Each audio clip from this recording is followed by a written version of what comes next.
On this vote, the ayes are 50, the nays are 48. The nomination of Brett M. Kavanaugh of Maryland to be an Associate Justice of the Supreme Court of the United States is confirmed. And with that, it is finally official. Judge Brett Kavanaugh is now Justice Brett Kavanaugh.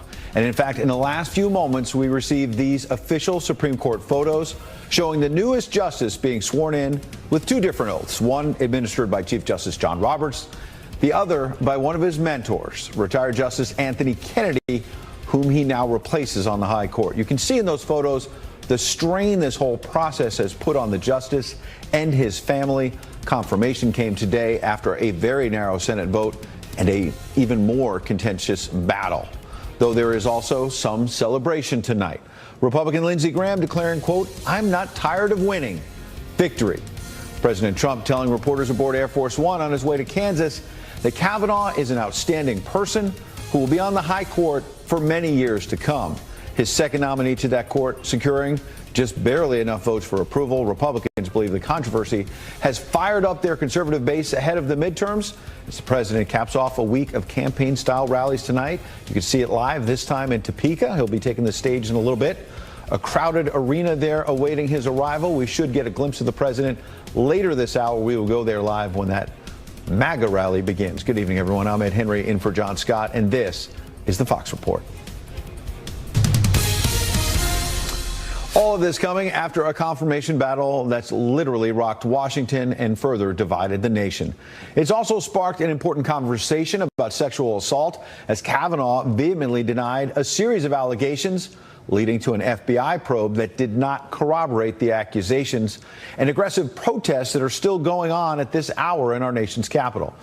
Democrats fought hard to delay this nomination or defeat it altogether, but Senate Majority Leader Mitch McConnell pushed ahead with the votes, putting an end to months of bitter partisan wrangling. There were times when I wondered whether we'd win, but I never considered for a moment quitting. That would have been unfair to Judge Kavanaugh. His reputation had been dragged through the mud for 2 weeks. He needed to have a vote. We needed to have a vote. The president and I had talked about if we came up short, we were going to deal with another Supreme Court nominee this year. Well, we've got live Fox team coverage this hour. John Roberts standing by with the reaction from the White House. Leland Vittert has the latest on those protests I mentioned at the Supreme Court. But first, let's start with our man on Capitol Hill, Mike Emanuel, who's been all over this story from the start. Good evening, Mike. Ed, good evening to you. It's been a particularly nasty few weeks here on Capitol Hill, leading to this historic vote today. The scene was very serious on the Senate floor. You had 99 United States senators sitting at their respective desks for this historic Supreme Court vote. This was not the standard vote on the Senate floor, with senators walking around giving a thumbs up or a thumbs down. Ahead of the vote, Senate Majority Leader Mitch McConnell made this passionate appeal for the Senate to confirm this judge. Judge Brett Kavanaugh is among the very best our nation has to offer.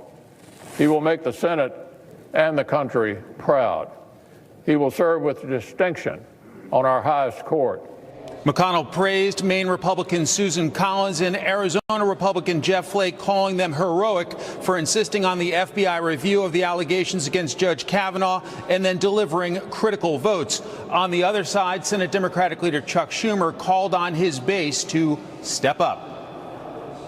Change must come from where change in America always begins, the ballot box. So to Americans, the so many millions who are outraged by what happened here, there's one answer: vote. Montana Republican Steve Daines was not here. He was walking his daughter down the aisle today. His vote was paired with Alaska's Lisa Murkowski, the only Republican to oppose confirmation. I believe that Judge Kavanaugh is a good man. He's a good man. He's clearly a learned judge. But in my conscience, because that's how I have to vote, the end of the day is with my conscience, I could not conclude that he is the right person for the court at this time. Maryland Democrat Chris Van Hollen complained bitterly about the process. A decision to plow right through will undermine and haunt the integrity of the Supreme Court for decades to come. 31 days out from the midterm elections, and this Supreme Court fight appears to have ignited both sides. Ed? Mike, it's funny when you hear Democrats like Van Hollen talking about plowing through with the nomination. They seem to fail to mention that it was Harry Reid, a Democrat, as you know better than anyone, that opened the door to 51 votes, a simple majority, to get these nominations through. And the president obviously put the Supreme Court front and center in 2016. When you hear Chuck Schumer talk about get out there and vote, this is really going to be a big issue heading into the midterms. Ed, no question about it. We've seen the protesters here on Capitol Hill both for and against the Judge Kavanaugh nomination. Republican leaders said they were worried about how they were going to get their base fired up to get out there and vote to support Republican candidates in the midterms. They say the Supreme Court fight has clearly done that. Democrats feel like it has fired up their side as well. We'll see if the turnout for both sides is better than your standard midterm election. All right, Mike, thanks for your reporting as always. Thanks, Ed. We mentioned the president's about to hold that big campaign rally in Topeka, Kansas, shortly after Brett Kavanaugh's swearing in. The president already expressing his strong support again for Kavanaugh before leaving Washington. He will be a great justice of the Supreme Court. People have thought that for 10 years. They thought he's just an extraordinary person, a great talent, and I think he's going to make us all very proud. Our chief correspondent, John Roberts, live at the White House. John, it seems like the president is so happy he can't stop talking. He spoke with you on the South Lawn. He tweeted. Then he spoke to reporters on Air Force One. Then on the tarmac he spoke. And as we mentioned, he's about to speak at this rally. Yeah, there's no question about that. You got some noise going on behind me, Ed. It's a street band protesting what happened today. And they actually sound pretty good for a protest band. I got to give them that. Watch for the president to be on fire tonight at that rally. White House officials tell me that he's absolutely thrilled with the results of the confirmation vote this afternoon. On his way to Topeka, the president called Kavanaugh to congratulate him. The ceremonial White House swearing in of Kavanaugh, by the way, is going to happen on Monday evening. And as you mentioned, as he landed in Topeka, he stopped to talk to our pool camera for a few minutes. Listen to what he said. So the vote is now in, and our country has a truly great new Supreme Court justice. We're very honored by it. He's an outstanding man, an outstanding person. What they put him and his family through, the Democrats, over the last few weeks is horrible. Aboard Air Force One on the way to Topeka, the president sat with the pool as the vote came in. He was asked about his statement that there shouldn't even be a little bit of doubt whether the allegations against Kavanaugh were true. The president was asked, is he 100% certain that Christine Blasey Ford named the wrong person? Listen to his response. 100%, I have no doubt. And the FBI has done an excellent job. They went through it, and they went through it 7 times. If there were any problems, it would have happened over the last 25 or 30 years during his professional life. If any of that was even, if there was even a scintilla of something wrong. Now, there was a real white-knuckle moment yesterday when Maine Senator Susan Collins took to the floor of the Senate to announce how she was going to vote. Earlier in the day, the White House had been called by Joe Manchin of West Virginia, who said, by the way, I'm going to vote yes. They assumed that Senator Collins, based on her vote on the cloture motion, would vote yes, but she didn't call the White House. They also thought, well, she wouldn't call probably unless she were a no.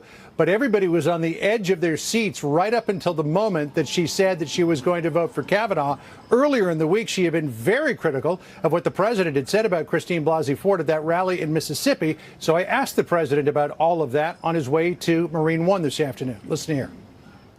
You and Senator Collins have not always seen eye to eye. What do you think of what she said on the floor yesterday? I thought that Susan was incredible yesterday. You could see how hard she worked, how hard she was working. She didn't stop. And I know for a fact, because I spoke with her, she didn't stop. And she gave an impassioned, beautiful speech yesterday, and that was from the heart. High praise for Senator Collins, but just before the president came out on the South Lawn there to board Marine One, he had done a quick interview over the telephone with the Washington Post, in which, Ed, he took aim at Alaska Senator Lisa Murkowski, telling the Post that she will likely never recover from her no vote against Kavanaugh, that Alaskans will never forgive her. But don't forget, it's 4 years until she's up for re-election, and a lot of things can be forgotten in that amount of time. Yes, it could. But, John, you know better than anyone, there's a midterm election coming up in just about a month where others are on the ballot. You were ahead of the curve yesterday in reporting Joe Manchin was a likely yes. Is there a sense yet that maybe the president, who's been very active on the campaign trail, might pull back on West Virginia after getting that yes vote from Manchin and really focus on, say, North Dakota, where Heitkamp voted no, Indiana, where Donnelly voted no?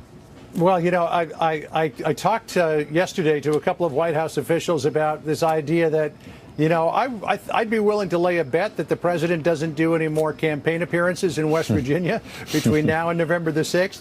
And all I heard down the other end of the line was a chuckle. So I don't know if there was any kind of a deal that was made with Manchin, but I think he's 9 points ahead.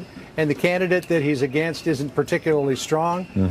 So I don't know that they're going to back off on Manchin, but I think you're right that Indiana, North Dakota will be, and Missouri as well, is going to be a big focus of the president's campaign. All right, John Roberts, thanks for sticking around late again on another very long week at the White House. Appreciate it.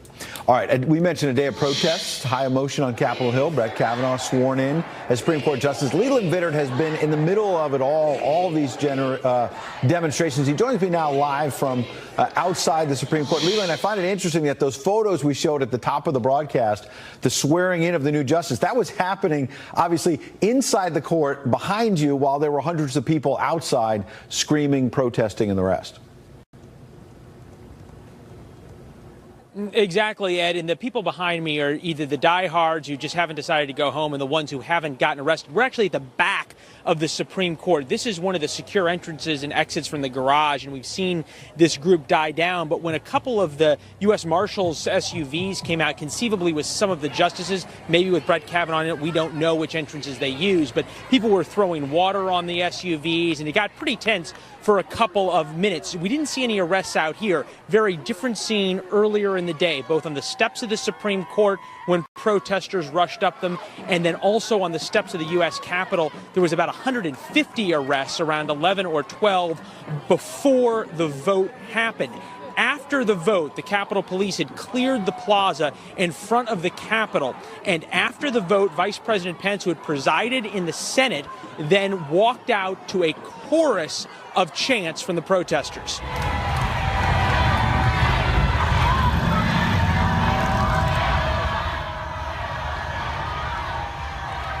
And that continued for a while. It might be difficult to tell from the video, but the vice president turned around, walked back inside the Senate, and then decided, you know what, I'm going to walk out anyway. Walked out, went down the stairs, and then into his motorcade to all of those chants. Since then, the crowd has continued to dwindle, and it's been a lot of people out here, pro-Kavanaugh, anti-Kavanaugh, tourists who just wanted to take a look at things. And we tried to talk to some who wanted to talk to us, some who didn't. Take a look.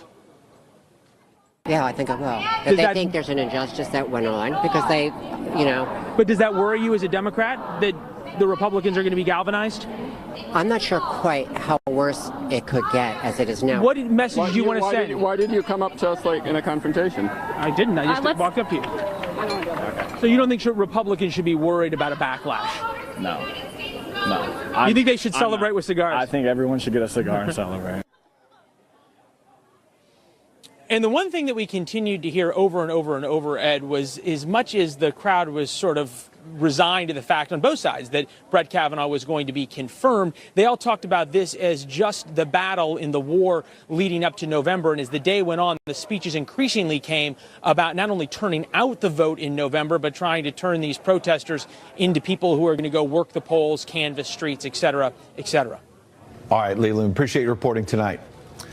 The confirmation vote, as we noted, is finally over. Now Justice Kavanaugh preparing for his first day on the job at the Supreme Court next week. How will his presence on the court impact it? They're already in session.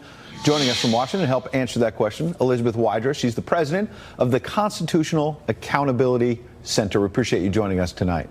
Great to be with you. So, you know, it was interesting. I was live on the air last night when Lisa Murkowski was delivering her floor speech Friday evening about which way she would vote. We knew that she was planning to go no, but as we heard her mid-speech, we thought maybe she was saying yes, because at one point she said, I've come to believe that Judge Kavanaugh is more in line with her as a pro-choice Republican. And in her words, she doesn't think he would vote to overturn Roe v. Wade. And I was thinking maybe she's going to become a yes. She ended up voting present, of course. But my broader question is, a month ago, if a swing vote like that had felt he wasn't going to vote to overturn Roe, she would have been a yes before all of these sexual misconduct allegations. And it reminded me that we haven't talked about some of these big issues like abortion, same-sex marriage, all kinds of religious liberty. Instead, it's all been about sexual misconduct. What kind of a justice do you think he'll be? Well, I think that's frankly a good point. You know, when President Trump nominated Brett Kavanaugh, it was after a campaign in which he repeatedly talked about how he wanted to mold a Supreme Court that would overturn Roe versus Wade, that would gut the Affordable Care Act, that would expand gun rights. And frankly, listening to Senator Collins' speech when she seemed to describe him as this centrist who would not do all of those things. Yeah. You know, I can't imagine that Trump and all of the other Republicans we're seeing celebrating tonight would be celebrating if he was going to be that kind of justice on the Supreme Court. Yeah. So I think a lot of those protesters that we're seeing engage with such passion are going to continue that momentum when we start to see rulings that do limit the right to abortion, that do perhaps start to strike at the core of the protections of the Affordable Care Act. And that's only going to energize the liberal side of the aisle even more. Yeah, and that gets right at my question, which is everyone's been shouting at one another and maybe hasn't been paying attention to both the 300 decisions, the opinions that he had written on the second highest court in the land, because they were talking about all the controversies in recent days. But they didn't listen closely to what Susan Collins said, and you just referred to it. Let's hear that. I want to get your reaction on the other side. Here's what Collins said.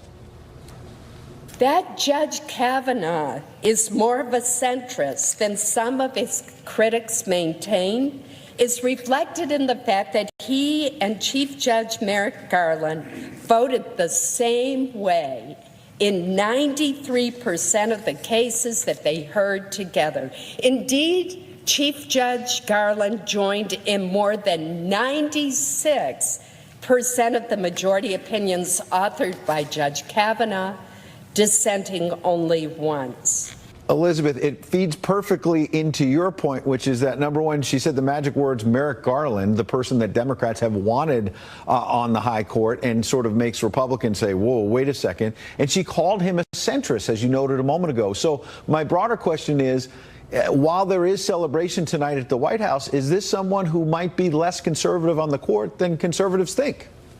I have absolutely no idea why Senator Collins thinks that. I've read Judge Kavanaugh's opinions from the D.C. Circuit, and even many of his conservative colleagues think that sometimes his opinions go too far. So I have no idea what she's talking about, other than maybe trying to save herself from feeling bad when she wakes up in the morning and looks in the mirror. But perhaps. He is not a centrist, for sure. Yeah, maybe try to explain her vote, and say, look, she's trying to speak to the left and say he's not as conservative as you think, perhaps, and we'll see how his record plays out. Trump wouldn't have nominated him if he wasn't going to strike down Roe versus Wade. So you only have to listen to the president. Right, and he said that in the debate with Chris Wallace, that he expected he would nominate pro-life judges, as he has with both Neil Gorsuch and now Brett Kavanaugh, and he said then it would be overturned and will go back to the states. So what else are you looking for? For example, people haven't talked about the economy, government regulation. This is someone who on the Court of Appeals, then Judge Kavanaugh, was very aggressive, as the president has been, in trying to do away with government regulations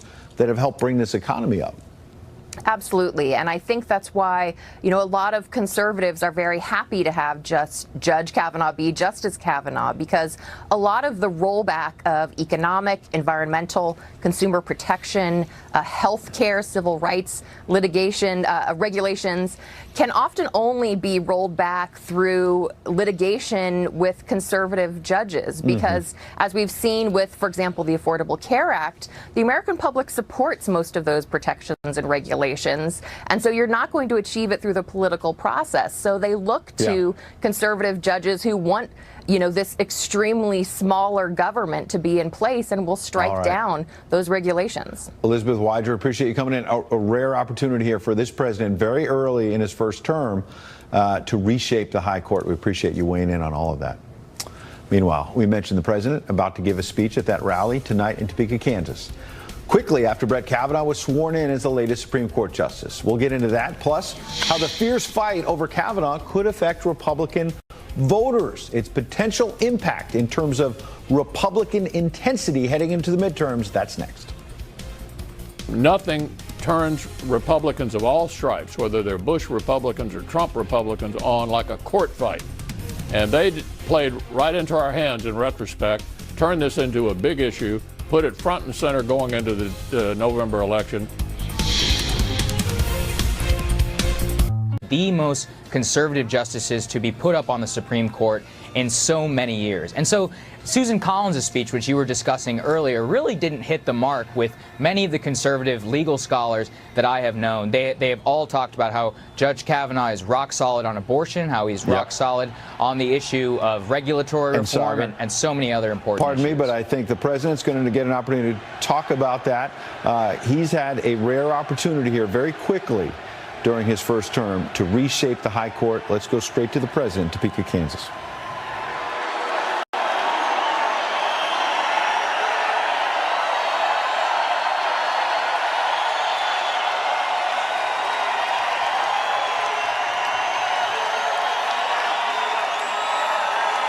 Hello, Kansas. Thank you very much. Hello, Kansas. Thank you.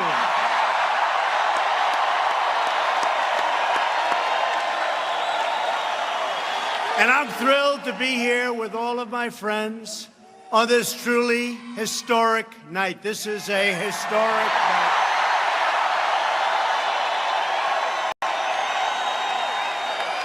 I stand before you today on the heels of a tremendous victory for our nation, our people, and our beloved Constitution.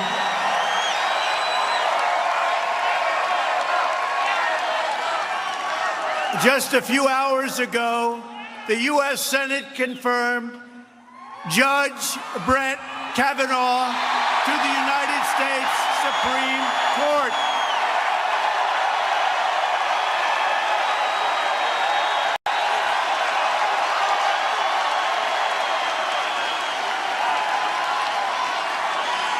And I proudly signed the judge's commission aboard Air Force One just before landing.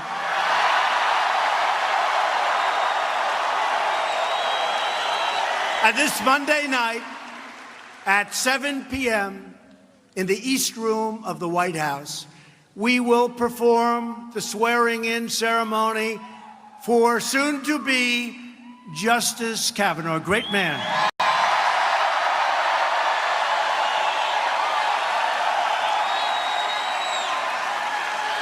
And he will sit proudly alongside Justice Neil Gorsuch, who's doing a great job to uphold your sacred rights and to defend your God-given freedom.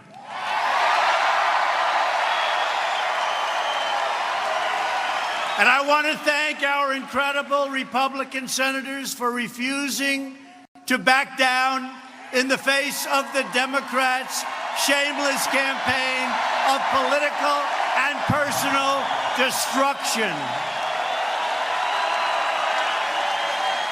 Since the moment Brett Kavanaugh was and you remember this, we made an announcement, and since right from the moment we announced, radical Democrats launched a disgraceful campaign to resist, obstruct, delay, demolish, and destroy. Right from the beginning, Brett Kavanaugh is a man of great character and intellect.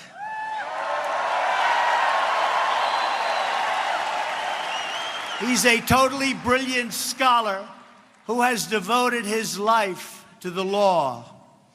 He is a loving husband, a devoted father, and a faithful public servant, and he always has been.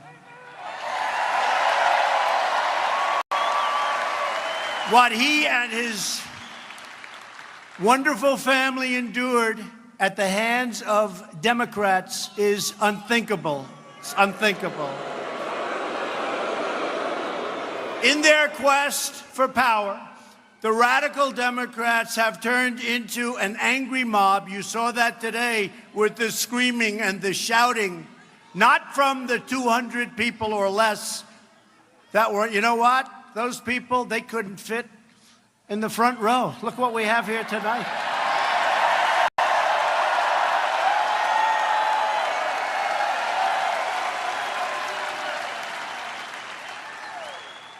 They threw away and threw aside every notion of fairness, of justice, of decency, and of due process. Nobody's seen anything like it. But each of you will have a chance in just 4 weeks to render your verdict on the Democrats' conduct at the ballot box.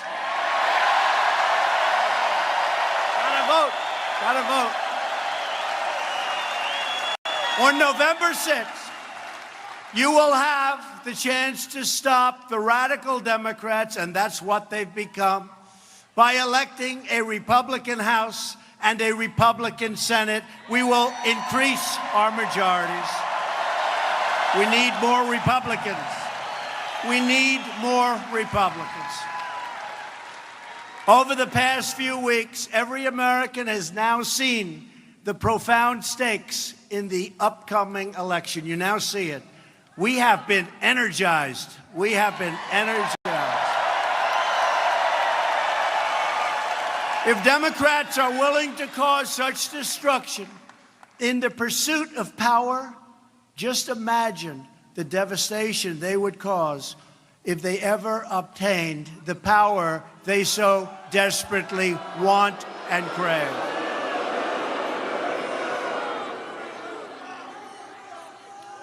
You're going to have other Supreme Court justices' places to be filled.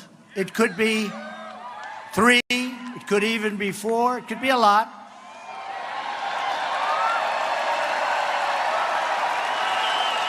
And if you allow the wrong people to get into office, things could change.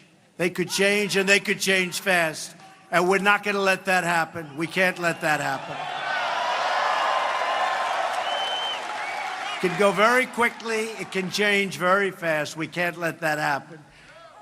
You don't hand matches to an arsonist, and you don't give power to an angry left-wing mob, and that's what they've become.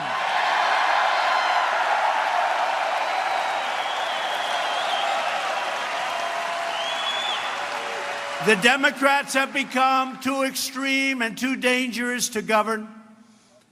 Republicans believe in the rule of law, not the rule of the mob.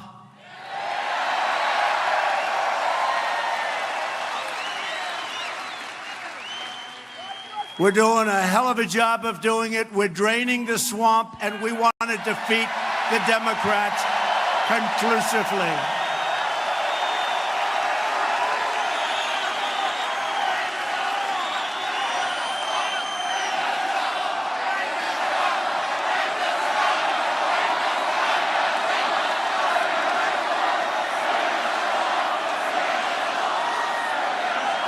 Under Republican leadership, America is booming. America is thriving. America is winning because we are finally putting America first. We are putting America first.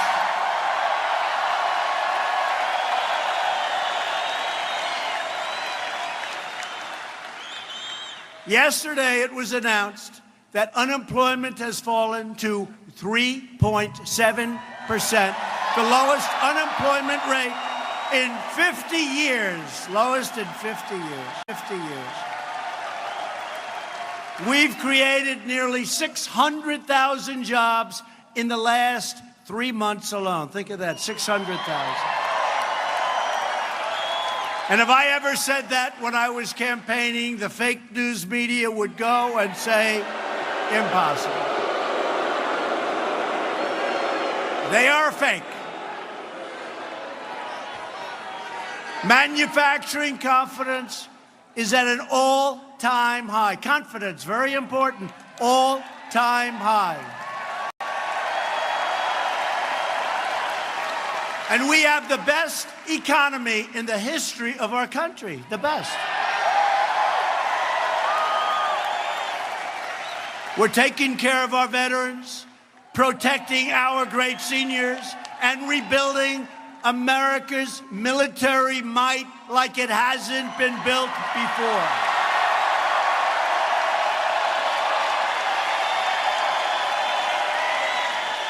But if Democrats take control, they will try to plunge our country into gridlock, poverty, and chaos, and that's what's going to happen. It can change. The Democrats want to significantly raise your taxes. Essentially, they want to impose socialism, Venezuela. Dismantle law enforcement and eliminate our borders. They want to have nice, open borders. No way. The Democrats have become the party of crime. They have become the party of crime. Think of it. Republicans are the party of law and order and justice.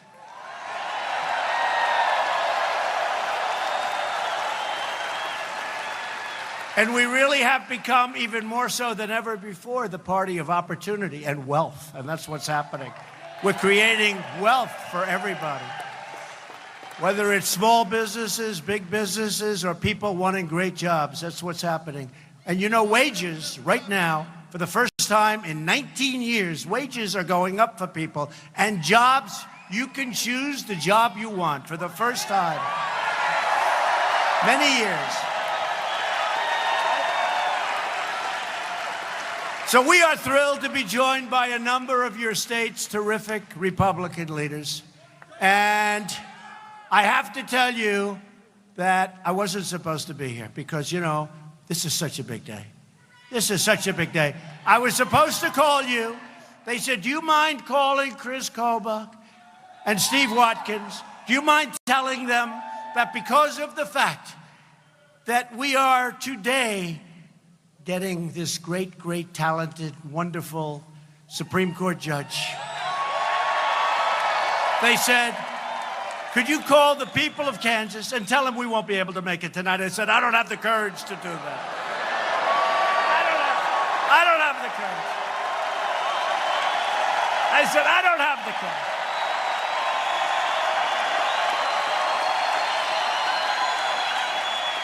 They called me, they said, sir, we're signing the next United States Supreme Court justice. They always say, you've heard it, the biggest thing a president can do, they've always said, is Supreme Court justice, the biggest.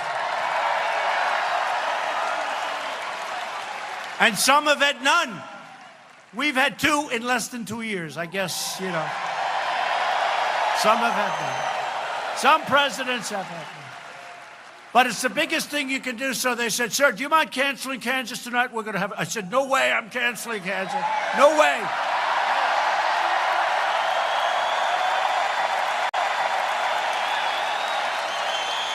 No way.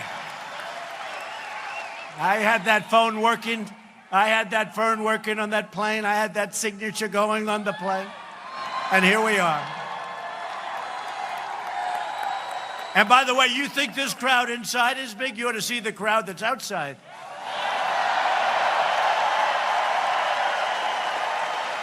We just put up big movie screens, but I think this is better, right? This is better. I want to thank Congressman Roger Marshall. Been a great friend. Roger's been a great friend, and a great friend also, Ron Estes. Great person. They helped us so much with the tax cuts, with regulation cuts, with so many things that we've passed that nobody thought would be possible. So thank you both very much. Where are they? Where are they?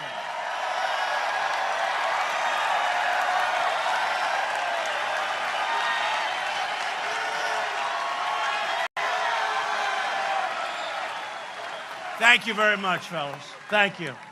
Fantastic. And also, I want to thank somebody who's done a fantastic job GOP Chair Kelly Arnold. Kelly. Great job. You know why a great job? Because we won this state by a lot, right? And after what I just did for you with the new deal with Mexico and Canada, I think we should double it up. I think we should double it up. USMCA, USMCA.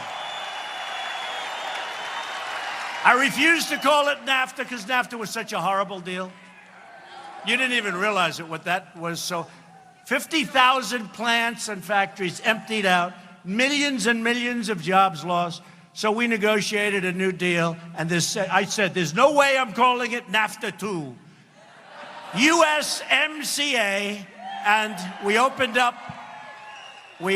agriculture, we opened up dairy, we opened up a lot of things, and everybody's really happy. I don't know how they're doing in the other places, but they're really happy. So congratulations. Congratulations. And we also signed a great new deal with South Korea, and the farmers are going to be benefiting there too. And we're working right now. They want to make a deal. I said, you're not ready to make a deal yet. We're working on a deal with China. We'll see. We'll see. We'll see. Look, they've been hitting us hard for a long time. We've never had a president that did anything about it. $500 billion a year. That's a big one. They take out. So right now we're doing extremely well with China. And let's see what happens. Maybe we'll do it. And if we don't, we're going to be in an even better position. You understand that? So we'll see. I also want to thank a man of incredible integrity and class, your governor, Jeff Collier. Jeff, where's Jeff?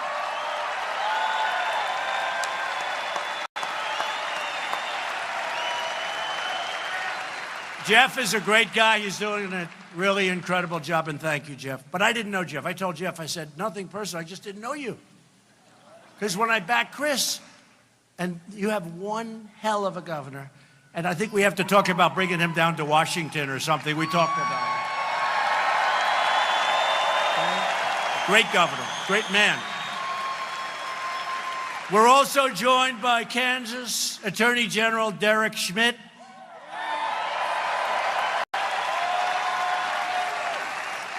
Thank you. And President of the Kansas State Senate, Susan Wagle. Susan. Thank you, Susan.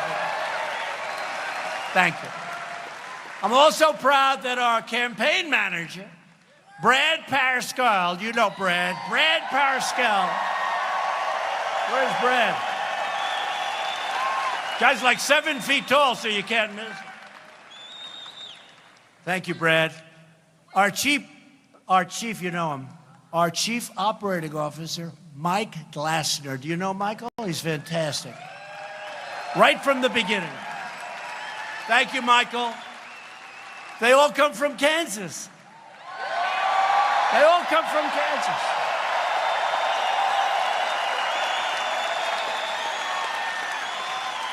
I guess that's how we win. You get from Kansas, you win. Listen.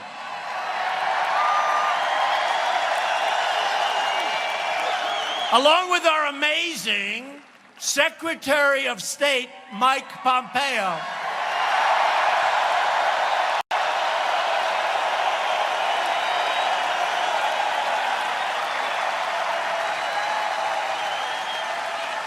He is doing a great job. He's headed over to North Korea. This guy travels more. You got to do that to be a good one. You know, if you're home a lot, you're not doing much of a good job. We're doing a great job with North Korea. We're doing a great job with everybody. Mike Pompeo from Kansas. Great man. And also here with us tonight is your next Lieutenant Governor, Wink Hartman. Thank you, Wink. Thank you, Wink. So a man that's been with me from the beginning. He's tough, he's strong, and I hated that he ran because I would have loved to have brought him into my administration. In fact, if he loses, I'll bring him into my administration in 2 seconds. I hope he loses because I want him so badly, but don't do that. Don't do that. Don't do that. I was angry when he did it. I said, don't do it. Sir, I want to be the governor of Kansas. I love my people. I said, don't do it. Don't do it. I was very unhappy. I was very, very unhappy. I said, go do it. Then he went out and he's been winning and he's been doing an incredible job. But he does. He loves this state. He loves this state so much. And I want to introduce the next governor of Kansas, Chris Kobach.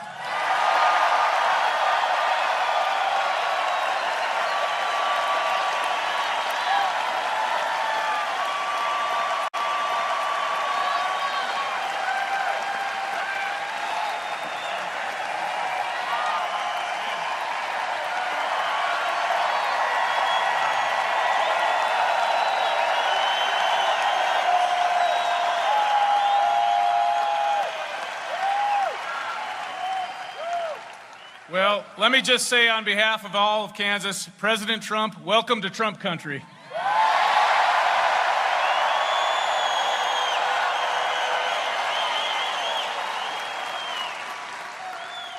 It is such an honor and a blessing to have President Trump here in the city where I grew up to support my campaign in the state that we all love.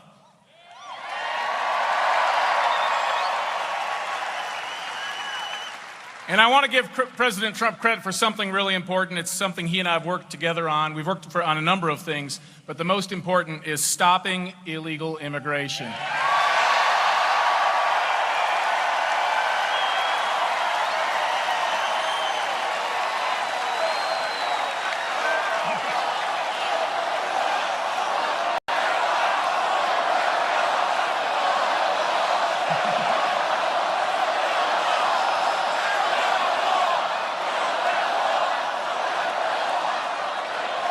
I'm so glad that America has a president who gets it and knows that illegal means illegal.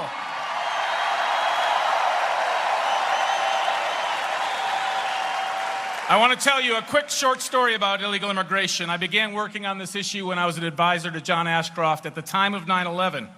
I was there during 9/11, and we all remember how the world changed. But let me tell you something that you may not know. All 19 hijackers came into this country legally on temporary visas. 5 of them became illegal, mostly by overstaying their visas.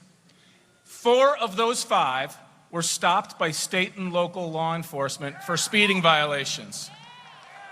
They were illegally in the country at the time, but the cops didn't know it, and so they didn't make an arrest, even though they could have if they'd had that information at their fingertips. Now get this. 3 of those 4 illegal aliens that they could have arrested were pilots. So if they had made those arrests, they could have stopped 9/11 from happening. Those numbers have shaped my career. The gravity of that has never left me, and I will not, and I know President Trump will not, allow our immigration system to be used